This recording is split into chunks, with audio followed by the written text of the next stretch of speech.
Au nom du Père et du Fils et du Saint-Esprit, ainsi soit-il. Aujourd'hui, je suis heureux de vous parler sous l'éclairage de ce soleil qui vient éclairer toutes choses en ce jour du saint nom de Jésus, qui est ce nom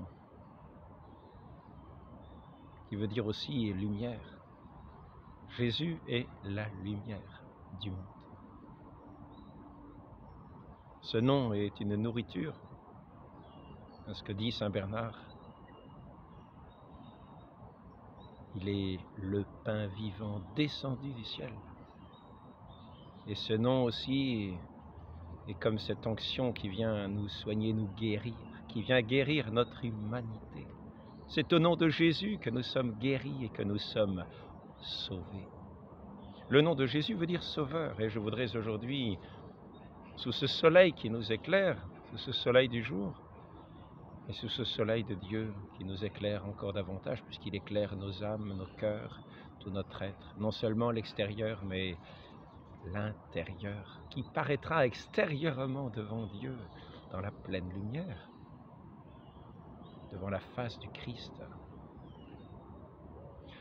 Et je voudrais parler dans cette pleine lumière pour ceux qui demeurent toujours dans les ombres, mais eux resteront dans l'ombre, même en entendant celui qui est la lumière, Jésus, le Christ, vrai Dieu et vrai homme. Ils demeureront dans l'ombre, ceux qui veulent se tapir dans l'ombre.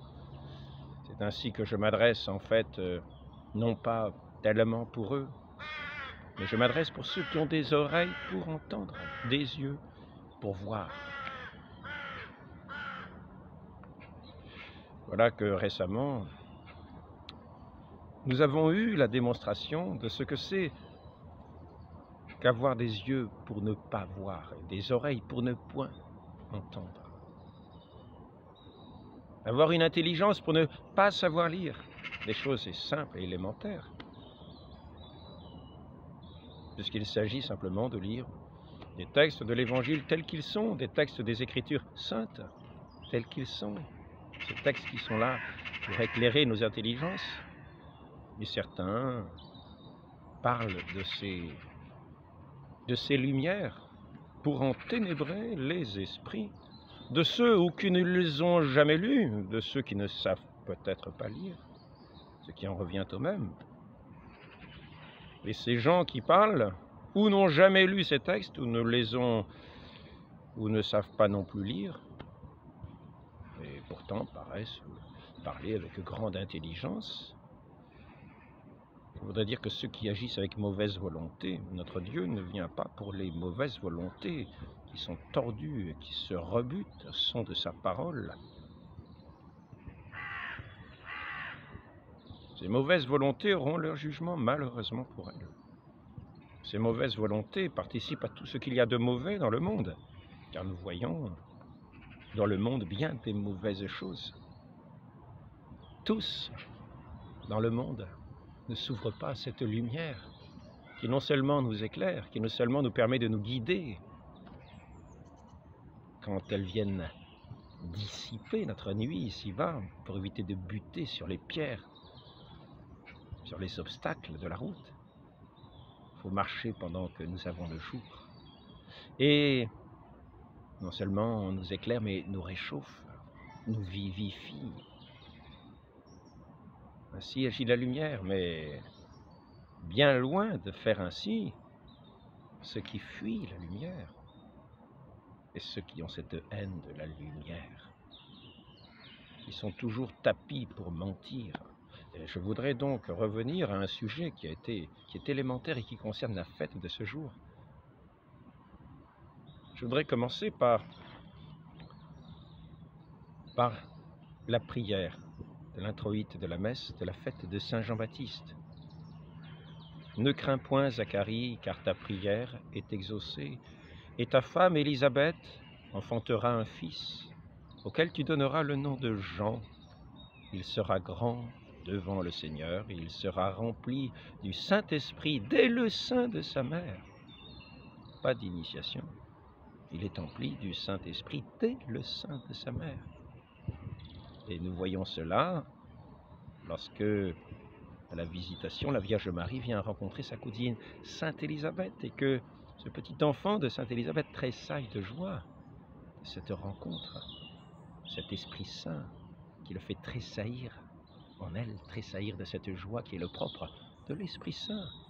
Pas d'initiation particulière qui fait que Saint Jean-Baptiste prendrait ensuite le nom de Jésus, car c'est la chose ahurissante à laquelle ces grands esprits, qui ne savent sans doute pas lire des choses aussi simples, veulent nous faire arriver à comprendre, en déformant, en tordant la vérité, plutôt en l'ignorant, Ignorer la vérité et garder les esprits enténébrés. Tel est le propre de ces mauvaises volontés. Et tel est aussi, malheureusement, le propre de tous ceux qui les suivront, mais qui sont peut-être aussi de assez mauvaise volonté pour entrer si facilement dans cette ère du mensonge, dans cette illusion.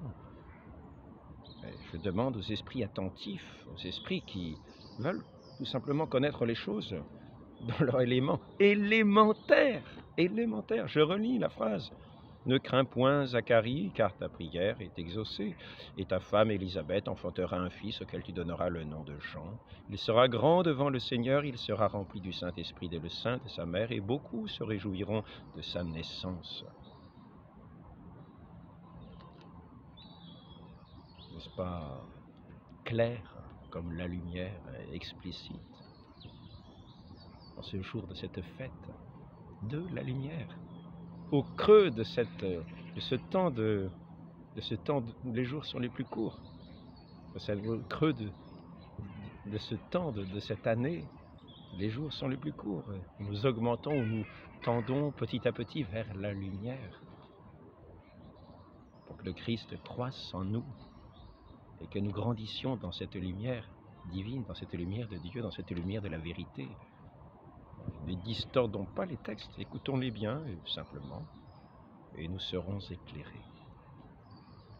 Deuxième texte de cette même messe, de ce jour de la fête de Saint Jean-Baptiste, vigile de la fête de Saint Jean-Baptiste. Au jour d'Hérode, roi de Judée, il y avait un prêtre nommé Zacharie de la classe d'Abia, et sa femme, qui était une des filles d'Aaron, s'appelait Élisabeth. Tous deux étaient justes devant Dieu, irréprochables dans tous les commandements, dans toutes les observances du Seigneur, n'avaient point d'enfants, parce qu'Élisabeth était stérile, et ils étaient l'un et l'autre avancés en âge. Or, pendant que Zacharie s'acquittait devant Dieu de ses fonctions sacerdotales, selon le tour de sa classe, il fut désigné par le sort, selon la règle du sacerdoce, à entrer dans le temple pour offrir le parfum. Toute la multitude du peuple était dehors, en prière, à l'heure du parfum. Alors, un ange du Seigneur apparut à Zacharie et se tint debout à droite de l'autel des parfums. Zacharie fut troublé en le voyant, et la crainte le saisit. Compréhensible. Mais l'ange dit, « Ne crains point, Zacharie, car ta prière a été exaucée. Ta femme Élisabeth engendrera un fils, et tu lui donneras le nom de Jean.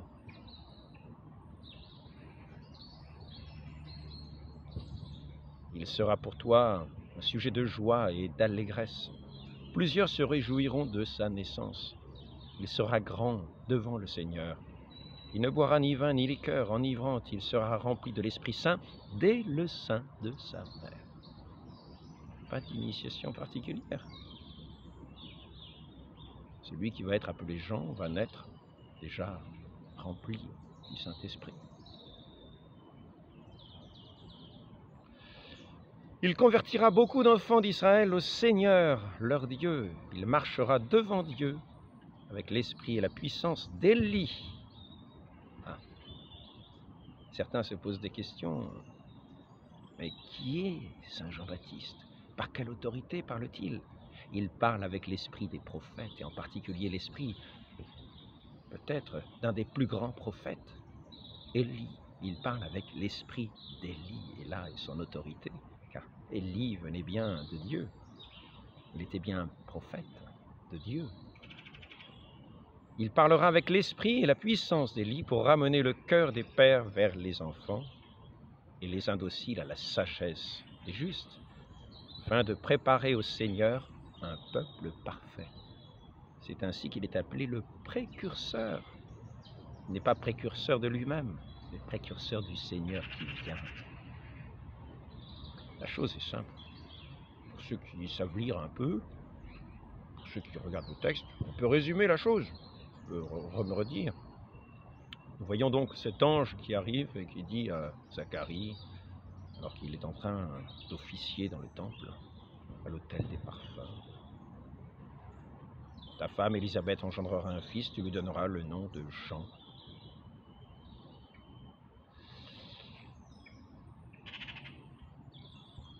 Il sera rempli du Saint-Esprit dès le sein de sa mère.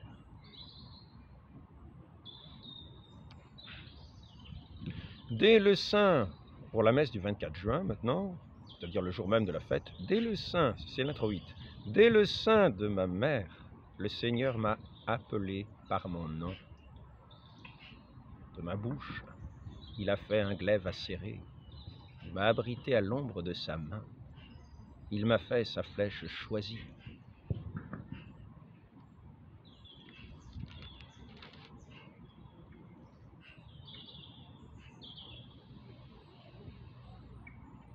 Et maintenant, nous allons voir la naissance stupéfiante de cet enfant et comment il est nommé.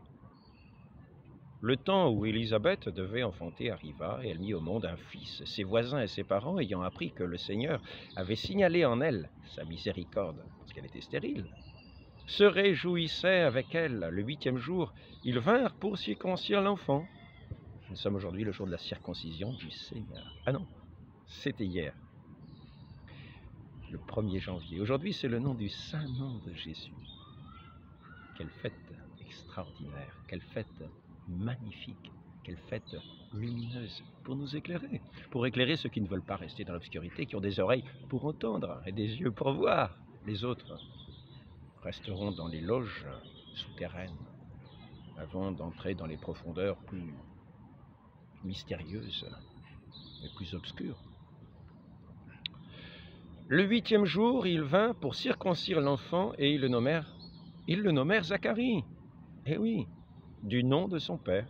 Mais sa mère, prenant la parole, « Non, dit-elle, mais il s'appellera Jean. » Ils lui dirent, « Il n'y a personne dans ta famille qui soit appelé de ce nom. » Et ils demandèrent par signe à son père comment il voulait qu'on le nommât. S'étant fait apporter une tablette, il écrivit « Jean et son nom. » Voyez l'importance de l'appeler Jean. Saint Jean-Baptiste s'appelle bien Jean, lui qui est empli du Saint-Esprit dès le ventre de sa mère, dès le sein de sa mère. Celui qui est empli du Saint-Esprit n'a pas besoin de beaucoup plus de lumière. Il reconnaît celui qui est la lumière, il vient l'annoncer, notre Seigneur Jésus-Christ, celui qui est le Sauveur. Jésus veut dire Sauveur. Et lui, c'est celui qui vient préparer la voie du Sauveur, le faire reconnaître, le désigner. C'est sa vocation propre. Et ils se demandèrent par signe à son père comment il voulait qu'on le nommât. S'étant fait apporter une tablette, il écrivit Jean et son nom. Tous furent dans l'étonnement. Au même instant, sa bouche s'ouvrit et sa langue se délia. Et il parlait, bénissant Dieu, tout cela rempli de crainte les habitants d'alentour. Et l'on en parlait partout sur les montagnes de Judée. Et tous ceux qui en entendirent parler, les recueillirent dans leur cœur et ils disaient, « Que sera donc cet enfant ?» Car la main du Seigneur était avec lui. Et Zacharie, son père, fut rempli de l'Esprit Saint, en disant, « Béni soit le Seigneur, le Dieu d'Israël, parce qu'il a visité et racheté son peuple. » Et cela se voit dans les œuvres de Dieu, ces œuvres si lumineuses, si claires. Notre Dieu nomme sa création, ses créatures. Notre Dieu nomme ses enfants de prédilection, il leur donne un nom. Le jour de la circoncision, il a été donné à Jean le nom de Jean, de celui que l'ange avait dit qu'on appellerait Jean. Maintenant, une chose élémentaire. Je voudrais tout simplement passer à la suite qui est tout aussi claire. Nous allons voir que de la même façon que Saint Jean est appelé Jean le jour de sa circoncision et qu'il était déjà rempli de l'Esprit Saint, qu'il n'avait pas besoin de faire des grandes initiations secrètes, étranges et mystérieuses, que ce nom lui avait été communiqué par l'ange, avait été communiqué à ses parents par l'ange. De la même façon, je vais tout simplement dire, comme ça nous serons au clair, nous verrons clairement en lisant simplement, comme ça les choses. Est-ce que, selon ce que disent ces personnes qui veulent rester dans l'obscurité ou qui ne savent pas lire ou qui n'ont jamais lu ces textes, s'ils ne les ont jamais lus, ils pourront peut-être les découvrir avant d'en parler, comme ils ont fait sur des vidéos, des enseignements qu'ils donnent, en voulant dire que, en fait, Jésus, c'est Jean. C'est ce qu'ils disent, une chose ahurissante. Jésus, c'est Jean. Nous voyons l'importance de Saint Jean-Baptiste, qui est rempli du Saint-Esprit dès le sein de sa mère, et qui est appelé Jean le jour de la circoncision. Mais ces gens-là disent qu'après ça, il y a comme une initiation, et que ce Jean qui doit décroître doit laisser la place à Jésus intérieurement, et ce qui est d'une certaine manière vrai. Nous devons tous laisser, en tant que chrétiens, tous décroître. C'est ce chemin d'humilité que nous avons, où Dieu prend l'Esprit de Dieu, par lequel nous sommes unis à lui, prend toute la place, l'Esprit de Jésus, car c'est ce nom de Jésus qui est notre nourriture, c'est ce nom de Jésus qui est notre huile, par lequel nous sommes guéris de tout maux et nous avons ce salut, c'est ce nom de Jésus qui nous éclaire, qui est la lumière. Et c'est ainsi que notre Dieu se communique et se donne à nous, que le Verbe éternel s'est incarné. Mais nous allons voir que notre Seigneur Jésus-Christ, nous reprenons les textes de la messe. Nous allons voir que ce nom de Jésus est au-dessus de tout nom. Ici, c'est le texte qui correspond au texte de la messe du Saint-Nom de Jésus, qui est tiré des Actes des Apôtres, chapitre 4, verset 8. C'est simple à voir. Mais je vais mettre juste ce texte en introduction, mais la chose la plus simple sera d'arriver directement à la façon dont était nommé notre Seigneur Jésus, dès le jour de la circoncision. Et que l'ange a bien dit qu'il s'appellerait lui aussi. C'est un ange qui a nommé notre Seigneur, disant qu'il s'appellerait Jésus. Donc, en ce jour-là, Pierre, rempli du Saint-Esprit, prit la parole. Chef du peuple et ancien, écoutez-moi, un bienfait a été accordé à cet infirme. Vous voulez connaître aujourd'hui de nous l'auteur de sa guérison. Voici notre déclaration à vous et à tout le peuple d'Israël. Cet homme se présente guéri devant vous au nom de Jésus, au nom du Christ Jésus, le Nazaréen, celui que vous avez crucifié. Remarquez, il n'est pas dit que ce sont les Romains qui ont crucifié Jésus. C'est Saint Pierre qui parle, s'adresse au peuple et aux Juifs, aux prêtres, aux grands prêtres. Il ne dit pas que ce sont les Romains qui ont crucifié Jésus. Je le rappelle à ceux qui ne savent pas lire non plus, on transforme quelquefois les textes. Cet homme se présente guéri devant vous au nom de Jésus, au nom du Christ Jésus, le Nazaréen, celui que vous avez crucifié, mais qu'ensuite Dieu a ressuscité des morts. La pierre mise au rebut par vous, les constructeurs de l'édifice, est devenue la pierre d'angle. Le salut n'étant en aucun autre, et les hommes chercheraient en vain sous le ciel le nom d'un autre sauveur. Car celui qui sauve n'est autre que Dieu. Dieu seul sauve. Dieu seul pardonne. Le pardon est de Dieu. Et d'ailleurs, nous voyons cela quand nous voyons 4 hommes qui portent un infirme que, si vous vous souvenez ou si vous ne connaissez pas, ces 4 hommes qui ont porté un infirme sont allés, ont voulu le porter au Christ, à notre Seigneur Jésus, le Christ. Et il y avait tant de foule à écouter le Christ, celui qui est la lumière, celui qui éclaire nos cœurs, qui réchauffe nos cœurs, qui est la nourriture de nos âmes. Il y avait tant de personnes à l'écouter que l'entrée de la maison était bouchée, elle ne pouvait pas entrer. Et ce pauvre infirme ne pouvait donc pas s'approcher devant le Seigneur. Ils montèrent sur le toit, enlevèrent des tuiles et passèrent le malade par le toit. Voyant cette foi, Christ lui dit, tes péchés sont remis. Et c'est ainsi que les pharisiens qui étaient là, et peut-être des autorités aussi de l'époque, disent, mais quel nom fait-il cela? En quel nom fait-il cela? Dieu seul pardonne, Dieu seul peut pardonner. Et c'est ainsi, Dieu seul pardonne. Mais Dieu seul est lumière, et Dieu seul est la vie, et Dieu seul est le pain de nos âmes. Et ce pain véritable, cette vie, porte un nom qui nous est donné, qui est sauveur, qui veut dire sauveur. Dieu sauve. Notre Seigneur Jésus, le Christ, le Verbe éternel, qui s'est fait homme, qui a pris chair humaine, qui s'est revêtu de notre humanité, qui a vécu pleinement en tant qu'homme, ce Verbe de Dieu incarné, cette parole si lumineuse, ce nom qui est la douceur de nos âmes et de nos bouches, notre vie même. Maintenant, je vais venir à l'origine, voir qu'il ne s'agit pas ici d'une initiation, que ce n'est pas un Saint Jean-Baptiste qui aurait été nommé par l'ange Jean, qui était plein du Saint-Esprit, de la Sainte sa mère, qui aurait été ensuite, finalement, après une initiation, appelé Jésus. Non, nous allons voir tout simplement, nous allons voir que notre Seigneur Jésus-Christ s'appelle Jésus. Avant même son incarnation, l'ange l'appelle Jésus, et au jour de sa circoncision, on l'appellera du nom de Jésus. Donc on ne l'appellera pas Jean. À aucun moment, notre Seigneur Jésus-Christ ne s'est appelé Jean. Il s'est appelé Jésus, c'est son nom propre, c'est-à-dire Dieu sauve. Et c'est de lui que Jean-Baptiste préparait, c'est à lui que Jean-Baptiste préparait le chemin, afin de tourner les cœurs des hommes à celui qui était leur sauveur.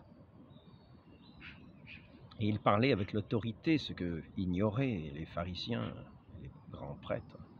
Il parlait avec l'autorité d'Élie. Ce qu'ils n'ont pas su ou voulu dire devant la foule. Eux qui ne le reconnaissaient pas. Eux, les grands prêtres, les pharisiens qui ne le reconnaissaient pas. Donc, j'espère que je vais le trouver assez vite.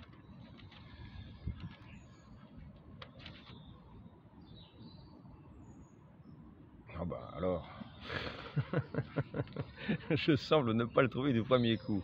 Ne vous impatientez pas, esprit enténébré, vous qui ne savez pas lire. Vous allez avoir votre réponse assez claire, assez lumineuse, comme ce soleil. Peut-être vous laisserez-vous d'une certaine manière séduire par la vérité, vous qui êtes enfoncés dans les profondeurs des ténèbres. Et peut-être viendrez-vous ainsi à la lumière de Dieu, qui est venu nous parler, nous guérir, nous éclairer, nourrir nos âmes et nous amener au salut éternel.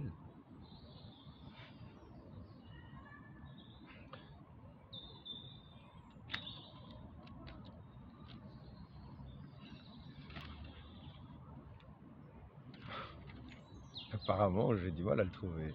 Mais ne désespérons pas, ne désespérons pas. Sinon, j'ai obligé de prendre ailleurs. Je l'avais préparé pourtant. En ce temps-là, alors là, nous sommes cycle de Noël. C'est pour la fête de la circoncision. Il me semble que c'est la messe de la fête de la circoncision. Nous sommes à l'évangile selon saint Luc. Pratiquement le début de l'évangile. C'est vrai qu'il faut attendre le 2e chapitre pour arriver à le lire. peut-être les personnes qui ont parlé en disant que Jésus c'était Jean-Baptiste qui, au bout de quelques années, s'était appelé Jésus par une transformation intérieure. Mais le Verbe éternel n'a pas besoin d'une transformation intérieure. Il est de toute éternité celui qui est. Au commencement était le Verbe. Le Verbe était auprès de Dieu, le Verbe était Dieu. En ce temps-là, 8 jours après sa naissance, arriva le moment de circoncire le petit enfant. On l'appela Jésus. Comme l'avait demandé l'ange, juste avant que Marie le conçût dans son sein. Tout est dit. Donc, je n'ai plus qu'à clore,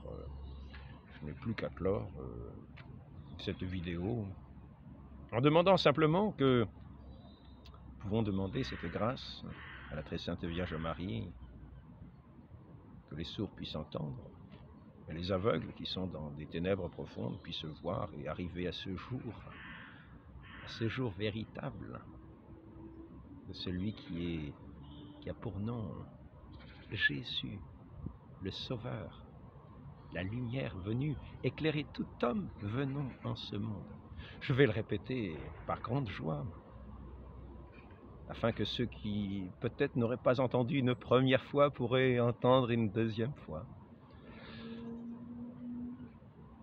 Évangile de Jésus-Christ selon saint Luc, chapitre 2, verset 21. Je pensais parler aussi de l'Annonciation, où nous voyons l'ange Gabriel qui vient demander, qui vient nous annoncer ce nom de Jésus à ce petit enfant qui allait naître si la Vierge Marie acceptait de le recevoir, car il fallait attendre la réponse de la très sainte Vierge. C'est dans cela que la très sainte Vierge Marie a coopéré à notre salut, nous a obtenu ce Fils bien-aimé du Père et son Fils unique, elle qui était vierge. De la même façon que Élisabeth était stérile, il n'est pas dit qu'Élisabeth était vierge. De la même manière qu'Élisabeth était stérile, la Sainte Vierge, elle était vierge, n'avait connu aucun homme. En ce temps-là, 8 jours après sa naissance, arriva le moment de circoncire le petit enfant. On l'appela Jésus, comme l'avait demandé l'ange juste avant que Marie le conçût dans son sein. Demandons cette grâce à la très sainte Vierge Marie de recevoir celui qui est cette lumière et qui viendra éclairer nos cœurs, de ne pas d'apprendre à lire déjà, pour ceux qui ne le savent pas, et d'apprendre à regarder les mots tels qu'ils sont, non pas de vouloir les distordre comme vouloir introduire un mauvais esprit dans ces paroles si saintes. Demandons le respect des Écritures, le respect de l'intelligence lumineuse, de celui qui est la lumière, de ce Saint-Esprit de Dieu, qui vient nous sanctifier aussi, nous vivifier.